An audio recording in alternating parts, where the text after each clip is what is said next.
नमस्कार दोस्तों। भाग्य का लिखा कभी नहीं मिटता।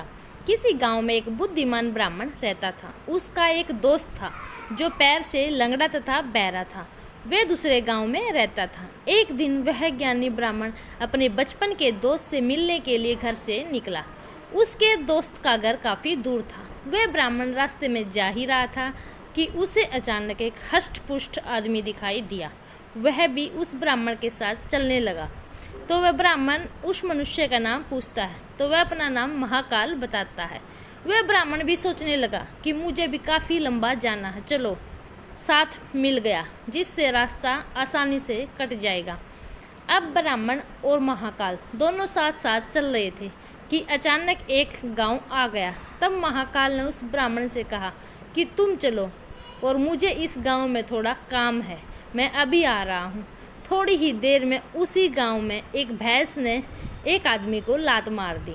थोड़ी ही देर में महाकाल उस ब्राह्मण के पास आ गया और बोला कि चलो।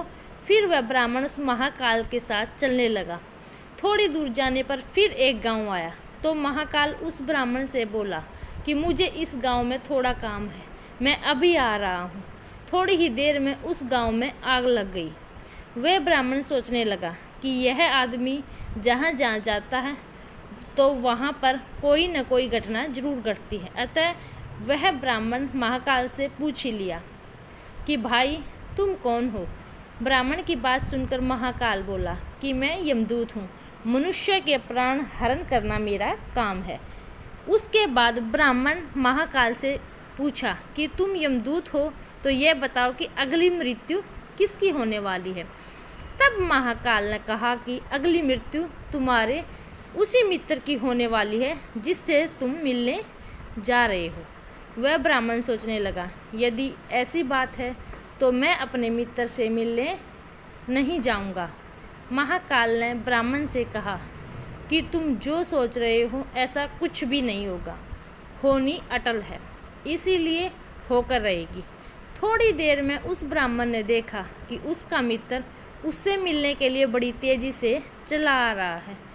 जैसे ही उसका मित्र उस ब्राह्मण के पास पहुंचा तो हृदयाघात होने के कारण उसकी मृत्यु हो जाती है। इससे उस ब्राह्मण को बड़ा पछतावा होता है। वह ब्राह्मण उस महाकाल से पूछता है, अच्छा ये बताओ कि मेरी मृत्यु कब और कैसे होगी। तब महाकाल ने कहा कि तुम्हारी मृत्यु ठीक 6 महीने के बाद दूसरे राज्य में फांसी लगने से होगी। वह ब्राह्मण फिर अपने घर आ गया और सीधे अपने राज्य के राजा के पास गया और ब्राह्मण ने राजा से सारी बात बता दी। तब राजा ने राज्यसभा में यह प्रश्न सबके सामने रखा। तब उस राज्यसभा में यह फैसला लिया गया कि यदि ऐसी बात है तो वह ब्राह्मण इसी राजमहल में 6 महीने तक रहेगा। राजा ने ब्राह्मण के लिए राजमहल में व्यवस्था कर दी। धीरे धीरे समय व्यतीत हो रहा था। उस ब्राह्मण को नींद में चलने की बीमारी थी और यह बात उस ब्राह्मण को नहीं मालूम थी। जिस दिन उसकी मृत्यु होने वाली थी उसी रात्रि को ही वह ब्राह्मण राजमहल से निकलकर दूसरे राज्य के राजमहल में जाकर राजा के शयन कक्ष में राजा और रानी दोनों के बीच में जाकर सो गया।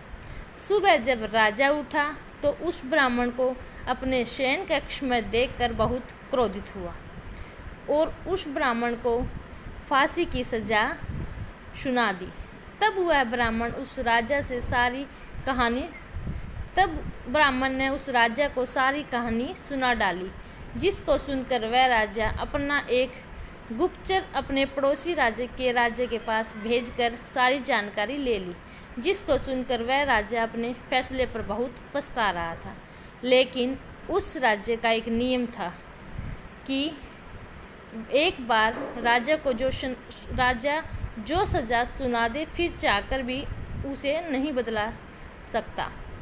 राजा ने एक राजसभा लगाई और इसका उपाय पूछा। तब उस राजसभा में यह फैसला लिया गया कि एक पतले धागे का फंदा बनाकर आप ब्राह्मण को पहनाकर अपना वचन पूरा कर लीजिए।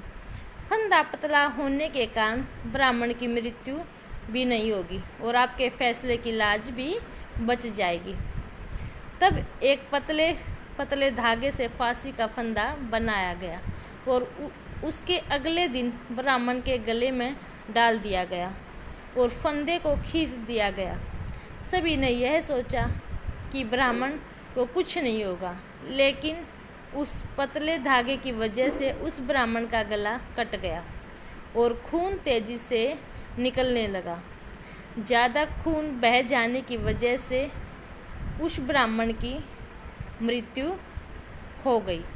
शिक्षा हमें इस कहानी से दोस्तों, हमारे भाग्य में जो लिखा होता है वो हर हाल में होकर ही रहता है, उसे बदला या काटा नहीं जा सकता। उस ब्राह्मण ने अपने बचने के कितने उपाय किए, लेकिन मृत्यु आने पर कोई उपाय काम न आया तथा उसकी मृत्यु हो गई। अगर आपको ये मेरी कथा अच्छी लगे तो please like, share, subscribe my channel. धन्यवाद दोस्तों।